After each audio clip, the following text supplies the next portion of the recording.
Welcome, race fans, to This Weekend Racing for May 24th, 2019. And now, for the latest, longtime NASCAR team owner Mike Mitla passed away at the age of 67. Mitla, owner of MB Motorsports, which currently competes in the Gander Outdoor Truck Series, and debuted at the 1995 Sears Auto Center 125 at the Milwaukee Mile. MB Motorsports fostered many up-and-coming drivers, many whom reached NASCAR's highest level, the Cup Series. Mark Keselowski, Carl Edwards, Jamie McMurray, and Regan Smith, 49 drivers, got their start under the watch of Mike Mitla.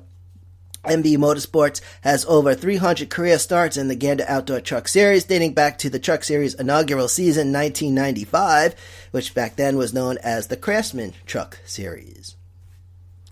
The 2020 NASCAR Hall of Fame inductees. Names were revealed on Thursday, and they are Tony Smoke Stewart, Joe Gibbs, Waddle Wilson, Buddy Baker, and Bobby Labonte, all who will be officially inducted on January 31st, 2020. NASCAR Hall of Fame will then have 55 members. So there was a post-race confrontation last Saturday after the NASCAR All-Star race. Clint Boyer and Ryan Newman. Early in the race, Boyer made some contact with Newman's car. After the race, during the cool-down laps, Ryan Newman returned the favor, if you will, and got into the third-place finisher Clint Boyer, sending the 14 car sideways. After that, Boyer got out of his car and started throwing punches. Walked over to Newman's car, started throwing some punches. Video up at motorsportsradio.net. Then Newman went over. They had some exchange of words. After all that, NASCAR decided not to penalize the drivers. NASCAR Scott Miller addressed the media, saying they had a difference of opinion out there on the track. The big purchase. Bloomberg reported on Wednesday NASCAR Holdings, Inc. has agreed to purchase International Speedway Corp. for $2 billion in cash with a B. Shareholders will get $45 per share. The original price was $42. NASCAR raised the price to seal the deal. ISC halted on Wednesday. The $45 per share price is 2% above Tuesday's closing price of $44.10. Stock dropped to $35.18 back in October.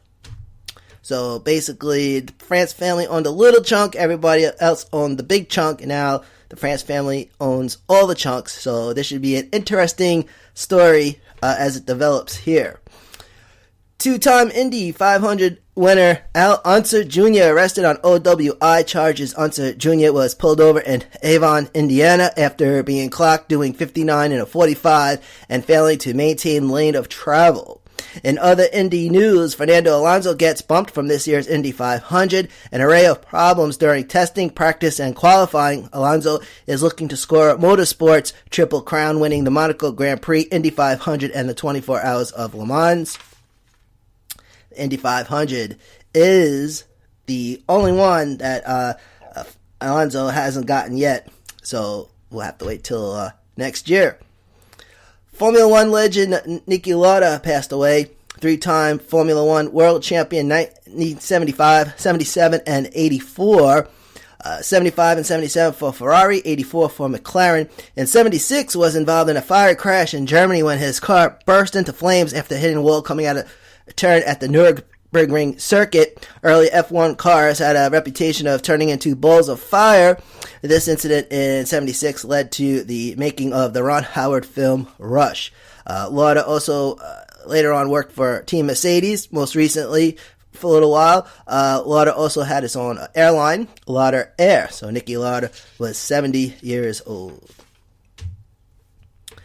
After 35 years, Formula One is set to return to the Netherlands. It's the return of the Dutch Grand Prix in 2020 at the Circuit Zandvoort and is expected to be scheduled before next year's Monaco Grand Prix.